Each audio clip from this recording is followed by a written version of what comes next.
All right, I'm going to give it a few seconds while people are joining.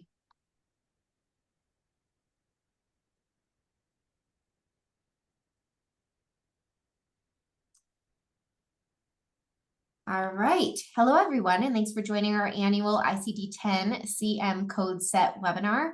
My name is Jordan Leibovitz. I'm part of the marketing team here at IMO Health. Before we get started, I want to take care of a few items for those attending. First off, this webinar is being recorded and will be available to you for future viewing, along with a copy of the slide deck. I'm pleased to announce this webinar has also received accreditation through AHIMA for CEU credits. So a certificate of attendance will be sent to you after you fill out a brief survey at the end of the webinar. Throughout the session, all attendees will be in listen-only mode. So if you have any questions, type them into the question section on your Zoom webinar console. And then we'll have a Q&A session at the end of the webinar. We'll get to as many questions as we can, but for any reason yours is not answered, we'll address it after the webinar. Today, we have my three lovely colleagues from IMO Health. June Bronert, she's our VP of Global Clinical Services. Teresa Rehanek, she is our mapping informaticist. And Dr. Julie Glasgow, she is a senior staff clinical terminologist. With all of this being said, take it away, Teresa. Thank you, Jordan. I'd also like to welcome everyone to the webinar and thank you for attending. Today, we're going to talk through the additions and revisions to ICD-10-CM that are effective on October 1st. We'll highlight some changes in the coding guidelines. We will also identify some interesting modifications in the index and tabular. And at the end, Dr. Glasgow will review IMO Health's detailed prompt changes for ICD-10-CM documentation workflows that maybe some of you know as calculator or refinement workflows. First off, we want to say happy birthday to ICD-10. In October 1st, 2015 is when we went live.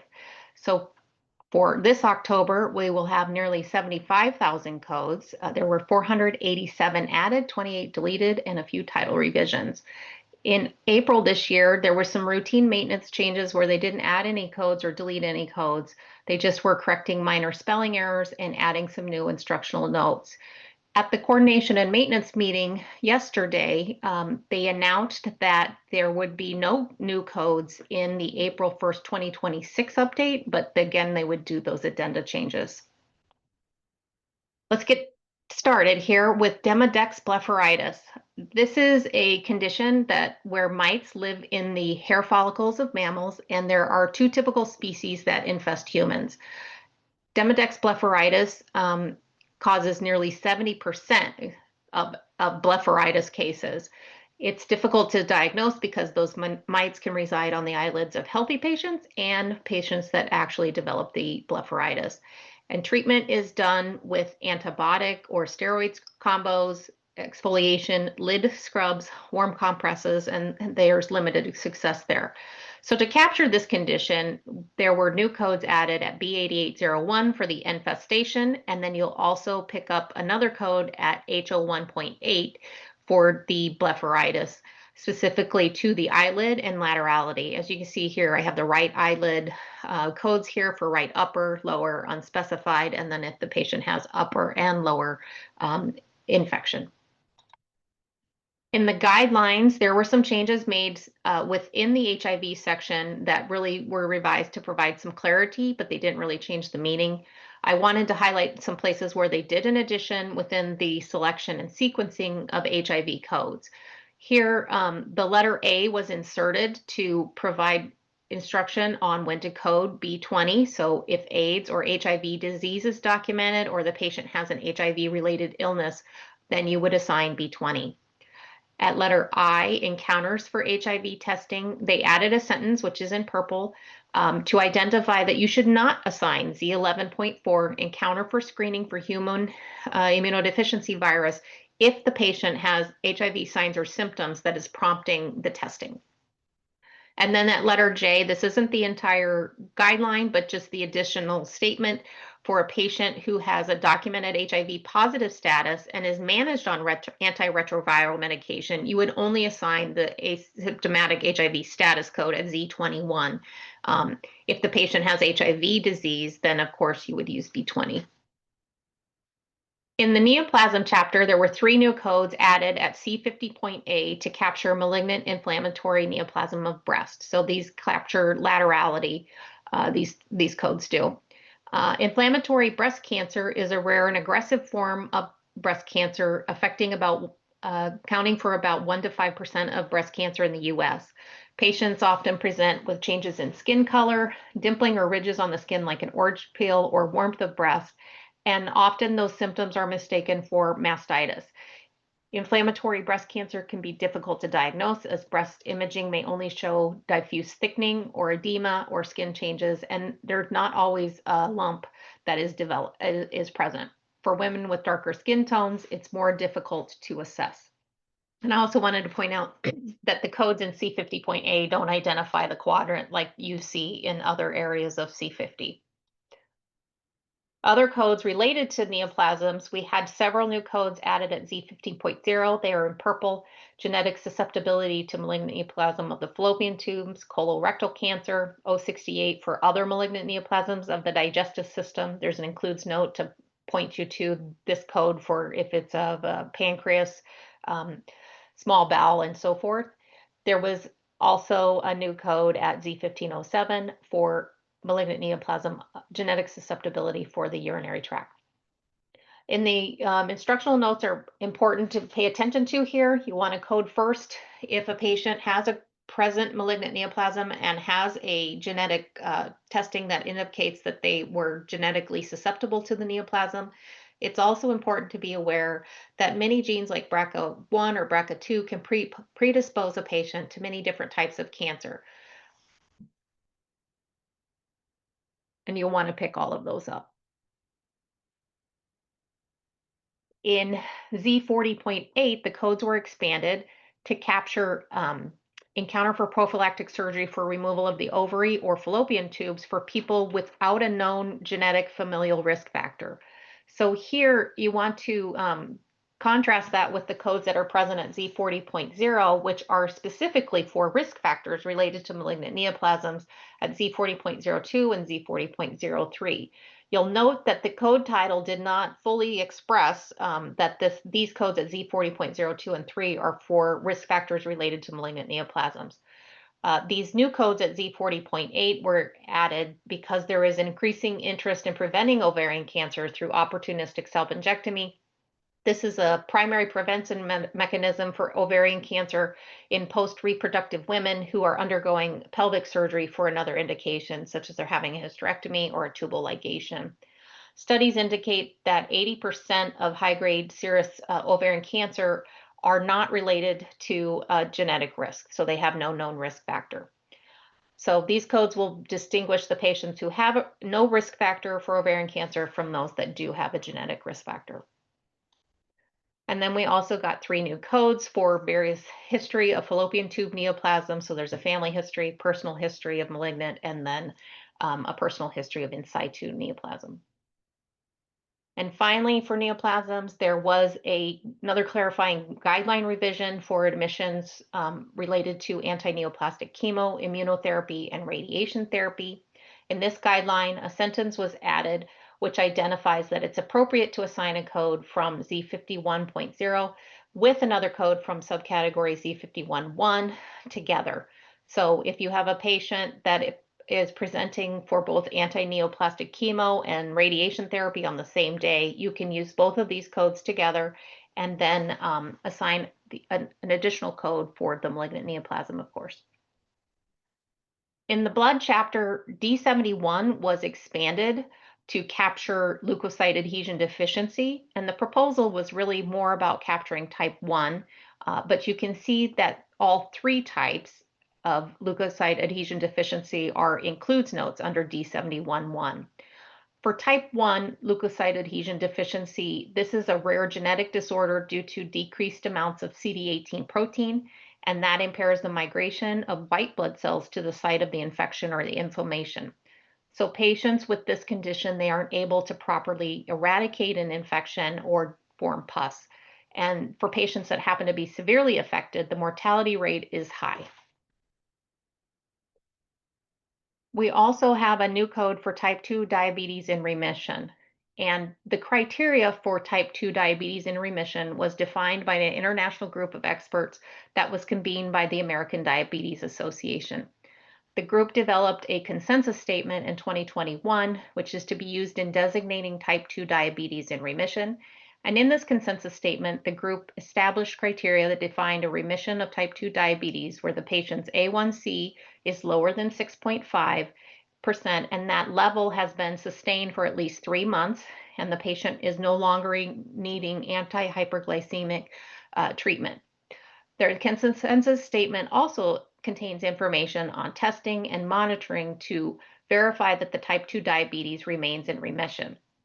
And terminology is important here. The committee chose to use the word remission over terms such as resolution, reversal, or cure, as they felt that remission struck the appropriate balance, as the diabetes may not always be active, but indicates that there's been an improvement. And remission is not always a permanent state. So a patient, due to some change, may redevelop active diabetes, and the remission may go away. So it requires ongoing monitoring. Let's look at the code. So E11.A, type 2 diabetes mellitus without complications. So the code expressly title states that without complications in remission. In the exclusion note here, it highlights that a code should not be used if there are any complications of diabetes. So if you have a patient who has been treated for diabetic nephropathy and still under treatment, you would not code E11.A with that. You would still code the appropriate complication codes. Also, the documentation really should state clearly that the type 2 diabetes is in remission to use E11.A. And if the documentation doesn't mention remission and there are no diabetic complications, the index will default you to E11.9, which is for type 2 diabetes without complication. There also was a new guideline established that specifies that the diabetes has to be documented as in remission. And if the documentation is unclear whether the diabetes is in remission or not, you should query the physician. And the guideline also expressly calls out that resolved type 2 diabetes is not the same as type 2 diabetes in remission. So you'll want to query if you have documentation around resolved versus remission if we're going to use E11.A. So now we will try to do a polling question here and get you all involved. We have a scenario where we have a 67-year-old male who has a history of type 2 diabetes that's now in remission, presents with a non-healing ulcer on the lateral aspect of his foot with the fat layer exposed that's been present for 4 weeks. He denies trauma or recent hyperglycemia, reports that he's complying with offloading with the prescribed boot and daily dressing changes. And so the assessment for this note is a diabetic foot ulcer, left foot with diabetic neuropathy. And Jordan's going to kick off the polling question, and I have the definitions of the codes there for you to choose from. Thanks, Teresa. Yeah, so take a look at those definitions and then I will launch it.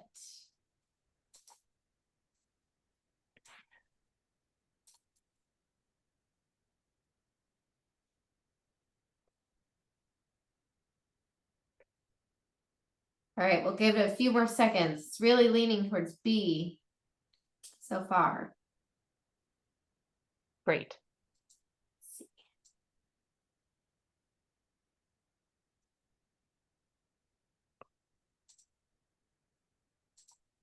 All right, 79% of folks said B.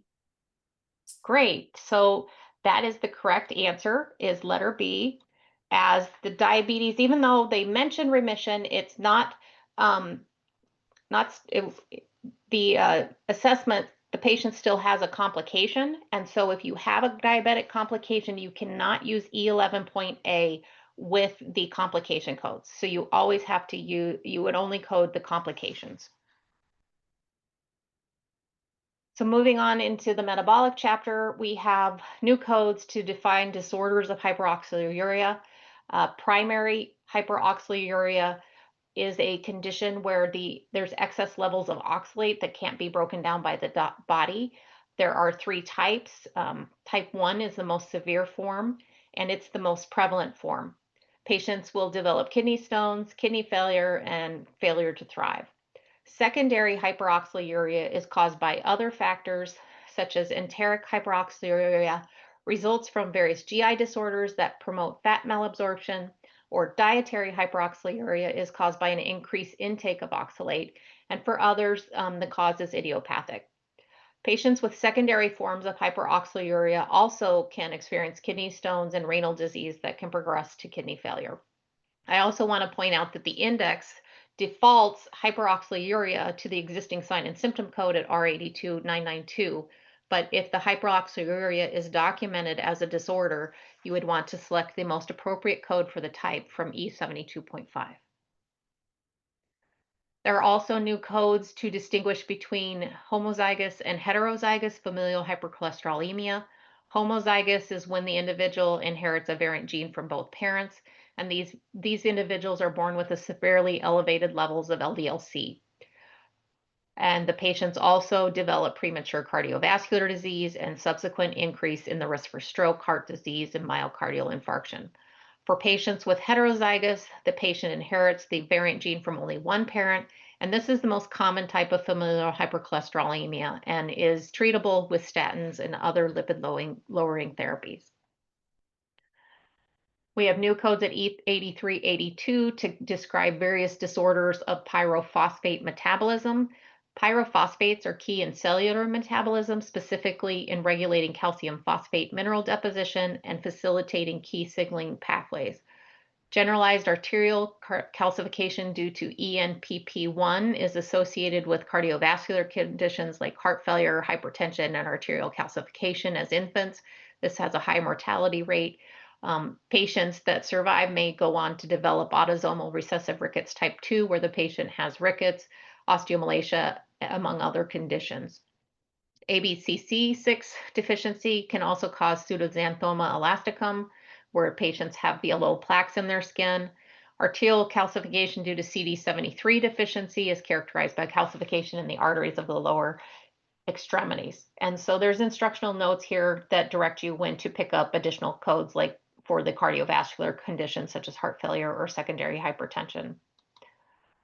We have new codes to classify lipodystrophy, which is a condition characterized by the selective loss of adipose tissue. There's varying presentations of lipodystrophy. Generalized lipodystrophy, the patients have little to no adipose tissue with a very lean appearance, and patients with partial lipodystrophy have some adipose tissue loss. Either of these types can be caused as an acquired condition, or they can be genetic. Lipodystrophy may result in insulin resistance, diabetes, non-alcoholic fatty liver disease, cirrhosis, and other conditions. And the severity of these associated conditions is tied to the extent of the body fat loss. Two other types of lipodystrophy that are uniquely classified include localized lipodystrophy, which is related to injection or insulin lipodystrophy, as it's limited to a specific area. And then HIV-associated lipodystrophy is an adverse effect of antiretroviral medications. So when HIV-associated lipodystrophy is documented, you'd code B20 for the HIV, E8811 for the HIV-associated lipodystrophy, and then the appropriate adverse effect code for the antiviral. Multiple sclerosis, we saw some expansion here to actually capture the different types of multiple sclerosis. I'll start first with clinically isolated syndrome, which was already classified, but this is a condition when a person is experiencing the first symptoms related to inflammation and demyelination of the central nervous system. This differs from a patient with multiple sclerosis because that patient has had more than one episode in multiple sclerosis. A person with clinically isolated syndrome may or may not go on to develop MS. In relapsing remitting multiple sclerosis, that's diagnosed with patients who experience clear relapses of the disease with new or increasing neurological symptoms followed by a period of remission where the symptoms may lessen or disappear. 85% of people with MS are diagnosed with this form of MS initially. Primary progressive multiple sclerosis is characterized by a fairly steady gradual change in abilities. Spinal cord lesions are more common than brain lesions in patients with PPMS. Patients will experience active periods where there's new evidence of activity on the MRI, or there's no activity on the MRI. So the codes, as you can see at the bottom there, we have G35B1 for active primary progressive MS versus G35B2 for non-active primary progressive MS. And then finally, there's some patients with relapsing remitting MS that may develop a secondary progression of the MS, and the transition changes from the inflammatory process that is present in relapsing remitting MS to a more steady progressive phase with nerve damage or nerve loss. Secondary progressive MS can also be described as active or non-active, and so you can see that as present in the codes I have on the slide. And there is an unspecified MS, which is G35.D. We have new code for limb-girdle muscular dystrophy to classify this specific subtype, which is 2I. We also have new codes at thyroid arbitropathy at HO583. There's laterality codes there as well as bilateral. These codes are to be used for patients that have thyroid orbitopathy, and that's most often due to autoimmune thyroiditis or thyrotoxicosis with goiter. Also in the eye chapter, there's new codes to capture neovascular secondary angle glaucoma.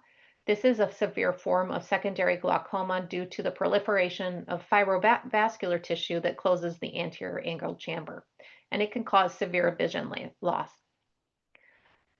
This code there are codes for laterality and bilateral and unspecified, and you would report this code in addition to the underlying conditions such as diabetes, central retinal vein occlusion, or retinal ischemia.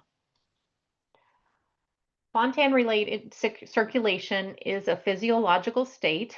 This is present for patients that were born with single ventral congenital heart disease, and the Fontan operation is a final planned procedure to treat that. In the Fontan procedure, an atriopulmonary or total cavopulmonary connection are created, and then that utilizes a single ventricle to pump the blood to the systemic circulation, while the return of the venous blood is directed to the pulmonary arteries. This results in chronically low cardiac output and elevated venous pressure.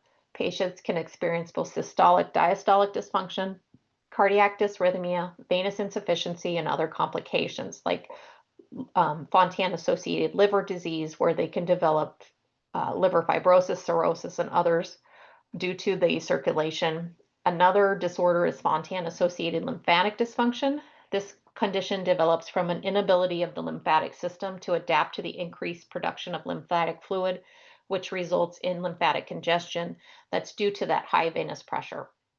There's a couple of manifestations I want to mention, which is plastic bronchitis and protein-losing enteropathy. In Fontan-associated plastic bronchitis, there's fistulous lymphatic connections between the hepatic lymphatics and the airway, and so the lymphatic fluid is leaking into the airway and results in the development of casts that take the shape of the bronchial tree. So patients can develop a cough and might later develop respiratory failure. In protein-losing enteropathy, there is also the development of fistulous connection, but this time they're to the GI tract. So there's lymphatic loss through the stool, which creates a hypoproteinemic state. So here are the codes at I-2784 to capture the specific conditions and the state of the circulation. Xylene-associated wounds, I know this is a graphic image. There's several new codes that were developed to capture the wounds. Xylazine is an alpha-2 receptor agonist used for sedation and analgesia in veterinary medicine. It is not approved for human use. It's found in illicit fentanyl drugs, and the presence of this drug when injected creates these terrible wounds or skin or soft tissue infections. So you can see here from that image that these are quite significant. We had new T codes added to capture toxic effect of xylazine. You'll note that there isn't unique codes for adverse effect or underdosing, since this drug is not approved for human use. And you'll also see the use additional node to code the manifestations. And we saw a really significant number of new codes in L98.4. So at L98.4, there were 112 new codes added to capture these sites that I have listed on the left-hand side of the screen that weren't previously available. And another benefit of these codes is that they identify the staging and the presence of necrosis. So when there is a xylazine associated wound or ulcer, you can really get very specific with that. So this wraps up my portion of the presentation. I'm going to turn it over to June. Thank you, Teresa. Let's continue with changes to rheumatoid arthritis. Rheumatoid arthritis, or RA, is an autoimmune condition that causes inflammatory arthritis, abnormal rheumatoid factor, and anti-citrullineated protein antibody, or ACPA, lab findings that occur in nearly 80% of patients with RA. These abnormal findings can be present prior to the onset of inflammatory arthritis and are predictive of a future onset of rheumatoid arthritis. When there is abnormal rheumatoid factor and ACPA, recommendations are given for medical follow-up and various lifestyle changes such as smoking cessation, healthy diet, exercise, and/or weight loss. As you can see, these two codes are differentiated by the presence of rheumatoid arthritis, and we will look closer at these two codes on the next slide. M05A is meant to be a supplemental code to the appropriate code for the rheumatoid arthritis with rheumatoid factor. So note the code first instructional note to identify the site of the arthritis. Now looking at R76, R76.8 was expanded to capture the abnormal rheumatoid factor and ACPA into a unique code at R7681. Note that there is an excludes 1 so that it is not to be reported with any code from M05. And now let's look at a new guideline that will be relevant for musculoskeletal conditions. There is a new general and chapter-specific coding guideline for multiple sites. The guideline 1B20 directs one to follow the chapter-specific guideline when applicable, but goes on to provide additional guidance when no chapter-specific guidance is provided. The guidance is to assign the codes individually when documented, but to use multiple site codes when the sites are not individually documented. A chapter-specific guideline 1C13A2 was added to the musculoskeletal section that aligns with the new general coding guideline for multiple sites as shown here.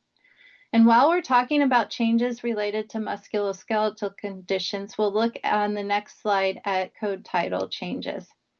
IMO Health submitted a request related to the code titles for subcategory codes in S62.9.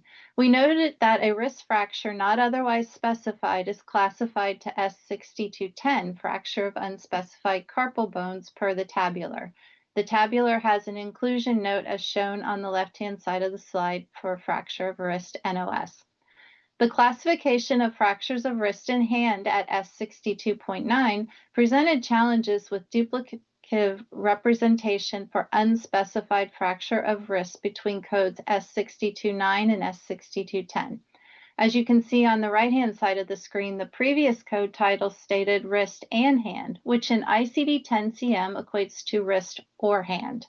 The titles starting in October have been revised to remove the phrase wrist and hand and change to hand only.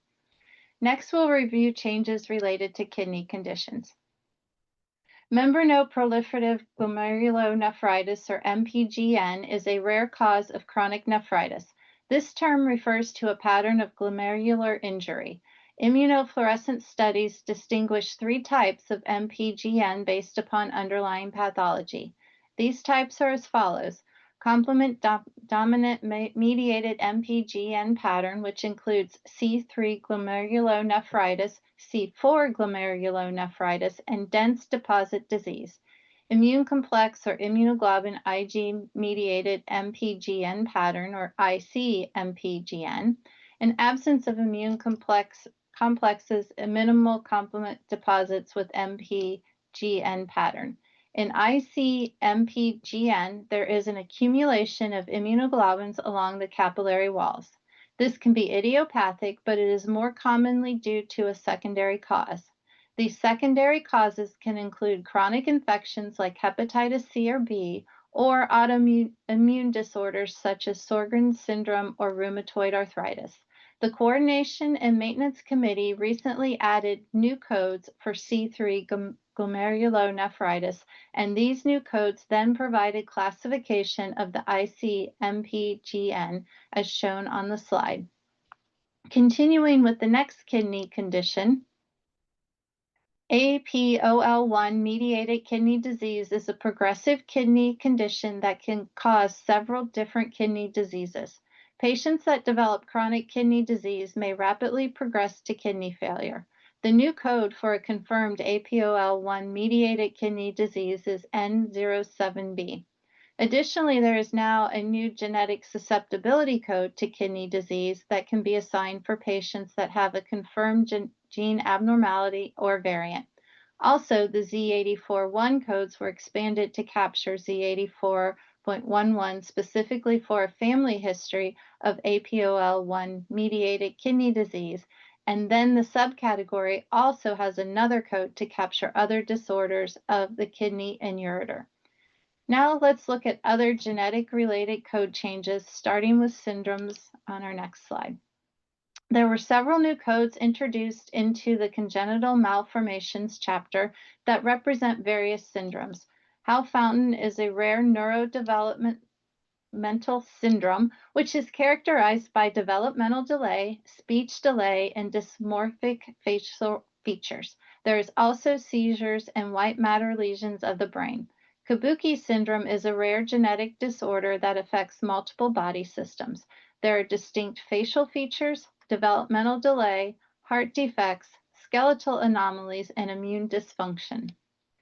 Usher syndrome is a hereditary disorder that results in impairment of hearing and retinitis pigmentosus, which impacts vision. 3 types of Usher syndrome are present. Type 1 is where children have profound hearing loss or deafness at birth, and they may have severe balance problems. They develop decreased night vision by age 10, which progresses to severe vision loss by midlife. Type 2, there's a moderate to severe hearing loss at birth with decreased night vision by adolescence that progresses to severe vision loss by midlife. This type has normal balance. Type 3 is progressive hearing loss in childhood or teen years. In this type, there is normal to near normal balance in childhood, but difficulty can develop later. The visual loss varies in severity and age. Night vision changes begin in teenage years and progress to severe loss by midlife. And now let's look at neurodevelopmental code changes. There has been significant increase in the number of unique codes being requested to capture specific pathogenic gene variants related to various neurodevelopmental disorders and other conditions that are caused by specific genes. This is an area where there will continue to be a lot of growth due to the advances in genomic medicine. The committee added a new category at QA0 to capture neurodevelopmental disorders related to specific genetic pathogenic variants. At a high level, this is how the subcategories and codes are broken out. There are codes specific to ion channel genes, receptor genes, transporter or cellular carrier genes, synapse-related genes, transcription and gene expression variants, and then finally an other specified code. Many of these conditions related to these neurodevelopmental disorders may involve other conditions such as epilepsy, autism spectrum disorders, intellectual disability, and others. There is a code also note at the beginning of the category to direct coders to code those other conditions where appropriate. And on the next slide, we'll look at high level at the indexing related to QA0 category. This slide identifies the ICD-10-CM subcategory for each gene group that is classified in ICD. While we do not have time to review all, I wanted to highlight a couple of examples. In the ion channel gene codes at QA0.01, there are unique codes for neurodevelopmental disorders related to SCN2A and CACNA1A. All other neurodevelopmental disorders related to ion channel genes are classified in QA0.0109. Users may find it challenging to assign the appropriate neurodevelopmental disorder related to a pathogenic variant, as it can be difficult to determine what ICD-10-CM means by the type of gene, and there are limited index options by gene. As you can see, for the glutamate receptor code, there are several genes that are indexed to Q0.011, which will make it easier for classification. And we are optimistic that the classification will continue to evolve as more users begin to interact with this new area of codes. Another area we expect to evolve is that more instructional notes and guidelines will be created to assist coders in determining the appropriate codes to assign when there are multiple codes that may be necessary. So now let's turn our attention to changes to the anatomical site of flank. The flank, which may be also known as lattice or lumbar region of the thorax, is a unique area of the body. It lies between the lateral aspect of the thorax, between the rib cage and the iliac bone of the hip. Basically, it's the area below the rib cage and above the ilium. Various disease processes can present as flank pain as opposed to abdominal or back pain, such as kidney stones or liver disease. Injuries to the flank can also lead to different muscle or intra-abdominal pathway. Until these new codes, ICD-10-CM classified the location of flank to the abdomen. As of October 1, there are several new codes added and revised descriptions to capture the specific anatomical site of flank.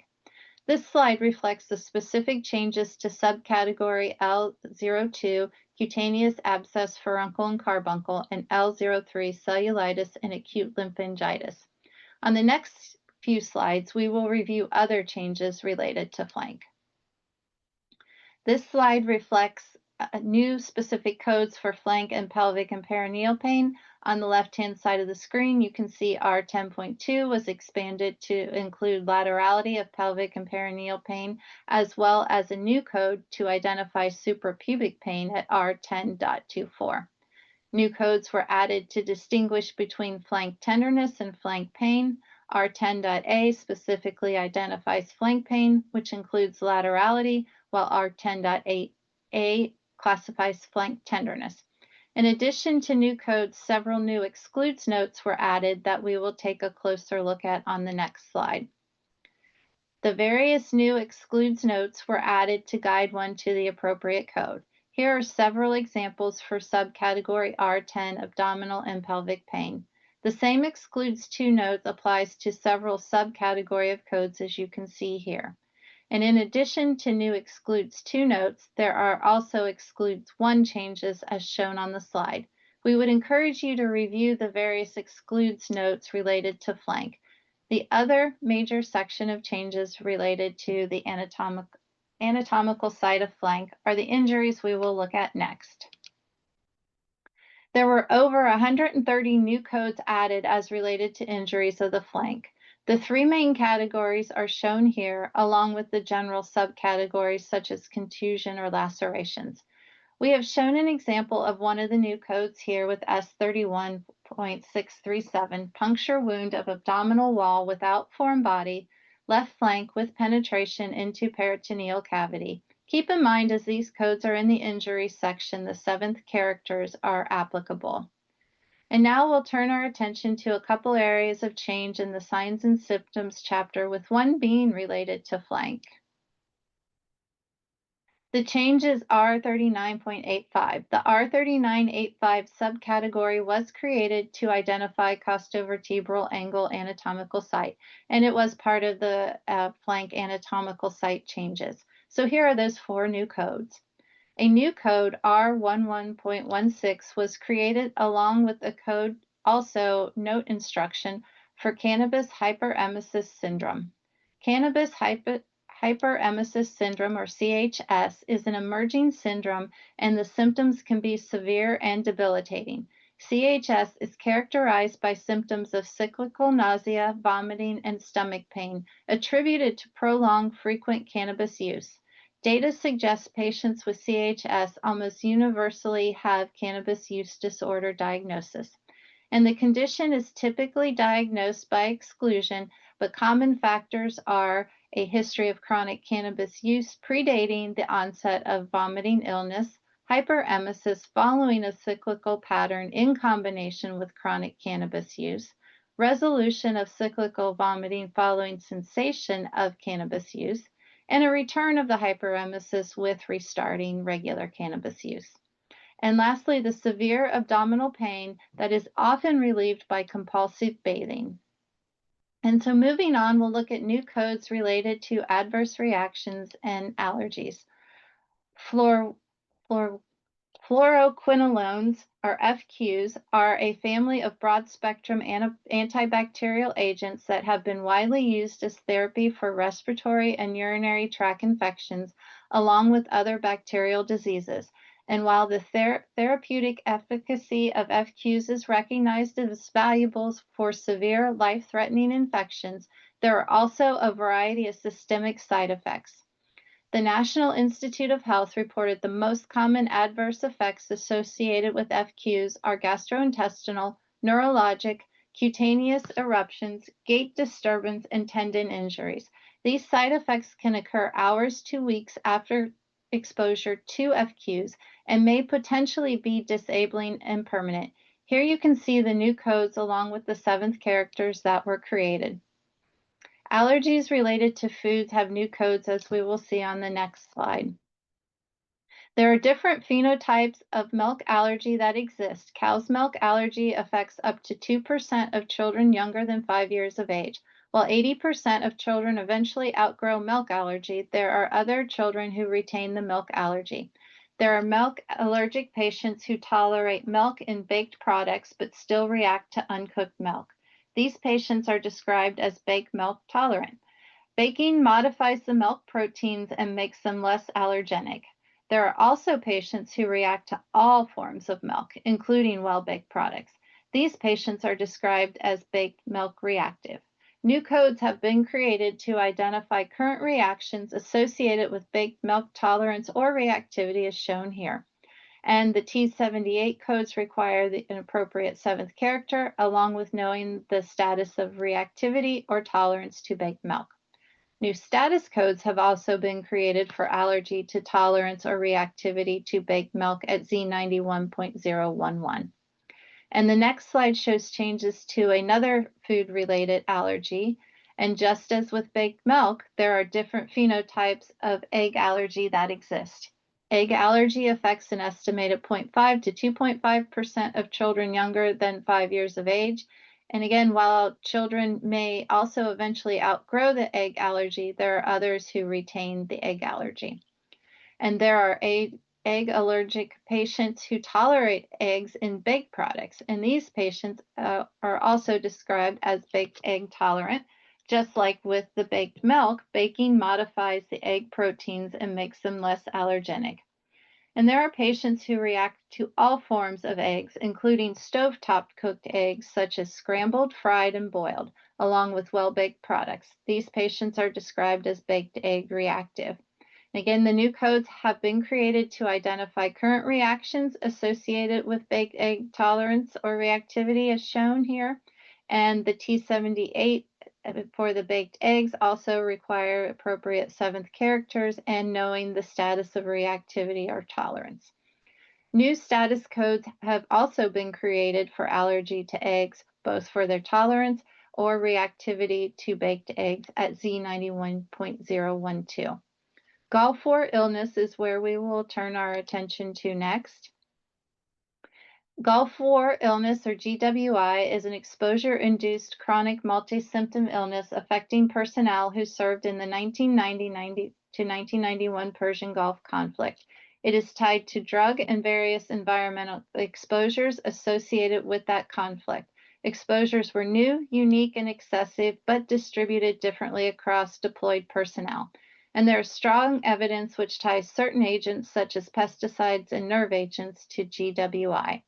And Gulf War illness requires the following: the deployment to the Gulf War theater of operations, chronic symptoms greater or equal to 6 months that arose during or after deployment, symptoms in at least 3 of the 6 Kansas Criteria questionnaire, which is a standardized way to support the diagnosis.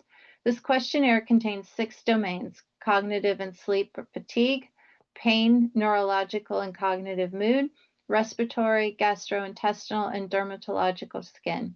And for a domain to qualify for Gulf War illness, the symptoms in the domain must be of moderate severity or there must be multiple symptoms in that domain. And new codes were created to identify the contact or exposure at Z77, along with codes at T7583 for the effects from the exposure. Next, we will turn our attention to various external causes, starting with the foreign body objects. And foreign bodies can enter through natural body orifices, some of which are minor, causing more of an irritation, such as a bead in the nose, while others can have significant morbidity or mortality. And as you can see, a new code W44.H9X was created to expand this recently implemented subcategory. And a new code was created at W45.3XX to identify a fishhook injury. And of course, the appropriate 7th character is necessary. And continuing with our review, next we'll look at the activity codes. Other changes to external causes are related to the fishhook and wood splitting. These activity codes were requested due to the frequency in specific geographical regions, and so 2 new codes were added as shown. Other changes were requested by the Department of Defense and the Department of Veterans Affairs for blast overpressure injuries. Now, 2 new subcategories have been added to identify the external causes based upon an operation of war or a military operation, as this injury can affect service members during training and/or combat operations. And each subcategory distinguishes either a low-level blast overpressure or a high-level blast overpressure. And next, we will review an index change. The firearm injury intent has been reclassified in ICD-10-CM to change the default at discharge firearm from accidental to undetermined intent. There was a lot of discussion around firearm injury and whether it should use accidental assault or undetermined intent as the default. So starting in October, the intention is switching to undetermined when the documentation does not specify. As you will note, the guideline 1A14 documentation by clinicians other than patient's provider has added an exception for firearm injury, intention to allow coders to reference medical record documentation outside of the provider to determine if the appropriate intent. And next, we'll look at code changes related to social determinants of health. 3 new codes were established to identify financial insecurity related to difficult paying utilities, other specified situations like bankruptcy, and unspecified. Financial insecurity, which is a subjective evaluation of one's current financial situation, includes perceived inadequacy of financial resources and financial concerns, including expectations regarding one's future economic situation. And next, we'll look at a guideline change related to Z codes, and this is for body mass index. If the coding guideline that addresses the status, they added additional instructions related to the BMI. And as you will note, there is a new sentence at the end when documentation reflects fluctuating BMI values during a current encounter for an associated reportable condition, assign a code for the most severe value. So in the case of a patient with class 3 obesity, whose BMI perhaps drops during the stay, you would report the most severe value. And the last new code area we will review is on the next slide. And this is DES exposure. And DES is a synthetic form of the female hormone estrogen that was prescribed to pregnant women to prevent miscarriage, premature labor, and related complications of pregnancy. And while it was initially recommended for high-risk pregnancies, it evolved to use for routine pregnancies, menopausal issues, vaginitis treatment, and to halt lactation. The side effects from exposure began to be identified in 1971, linking it in utero DES exposure to cancer of the cervix and the vagina. Now DES exposure is linked to additional health issues as it interferes with the endocrine system to potentially cause cancer, birth defects, and other developmental abnormalities. Other health conditions have been linked to DES exposure, including cardiovascular disease, increased risk of high cholesterol, hypertension, coronary artery disease, heart attack, pancreatic disorders, early menopause, osteoporosis, and endometriosis. Females and males can experience exposure to DES either by having taken this drug and/or exposure such as intrauterine. And the significance of the effects of DES is now having multi-generational concerns. Adverse consequences have been seen in both DES granddaughters and DES grandsons.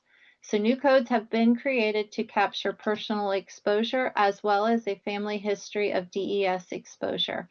And Z84.8A captures the family history, while Z91B is for personal risk factor. Notice the coding note of code also to capture any associated condition for Z91B. And now it's time for our final polling question. Here the patient reports that their mother was prescribed DES during pregnancy, and she has a history of irregular menstrual cycles and is now concerned as she is experiencing symptoms of menopause with hot flashes and sleeplessness.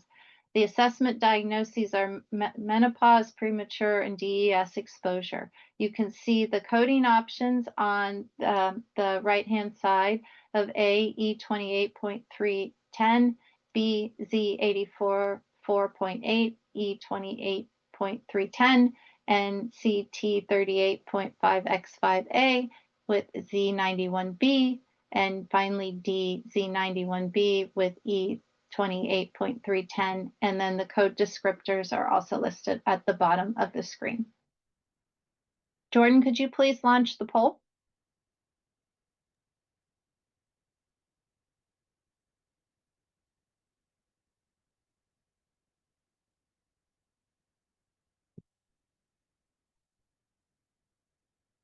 All right, if you could all pay attention to the screen, let's see.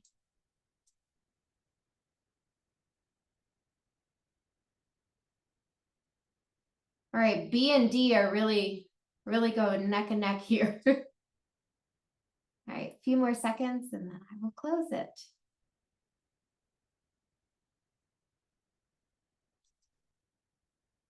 All right, most of the audience said B. Oh, interesting.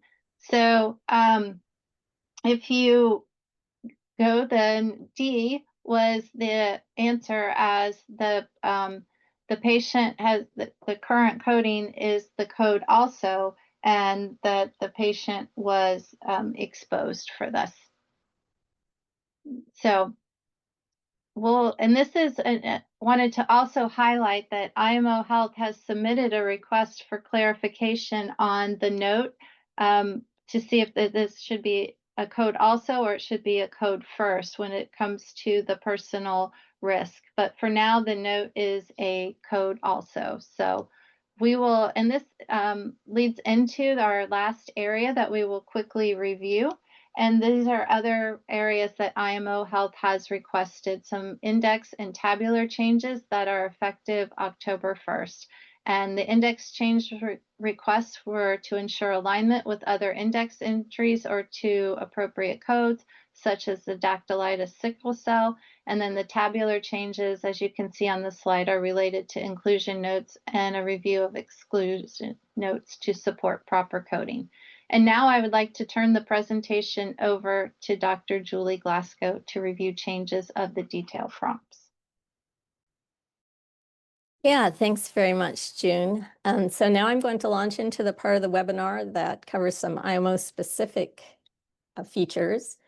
These are the specifics on our detail prompts. It's the functionality that prompts for additional details in order to get a clinical end user to a specific ICD-10 code. So in your system, it might be called the calculator. It also might be called modifiers, ICD-10 qualifiers. So this year, we've updated 11 starting diagnosis areas here. These are ones whose details were affected by coding additions and updates. So let's launch into the specifics. So suprapubic location affected a couple of different starting points: abdominal tenderness and abdominal pain. Abdominal pain also has a multiple sites location. Next slide. So flank affected a lot of our existing calculator content. Cellulitis, cutaneous abscess, insect bite, and contusion. And contusion also has groin as a site-specific code now. All right, so if we look at the diabetes calculator, a very large calculator area, we did add that new code to the very first group of detail prompts: type 2 without complications, in remission. People who look really closely at our content would notice that we've actually taken foot ulcer out of the main diabetes mellitus complication detail area. And then if you go to the next slide, all of our diabetic foot ulcer content can be found in this set of prompts. This was moved here because users were kind of encountering a dead end when they selected foot ulcer from the large main diabetes calculator. So this set of complete details that get you the location, diabetes type, course laterality, and then we also capture that non-pressure ulcer stage here. This particular content has a lot of starting points. So what we're hoping is that a lot of users end up funneled to these prompts. Moving on to hyperlipidemia, those new familial hypercholesterolemia types are now prompted for. And then if we look at obesity, there weren't actually any code changes for obesity this time around, but we have enhanced our prompts so they reflect the current coding guidance and documentation requirements for pediatric obesity.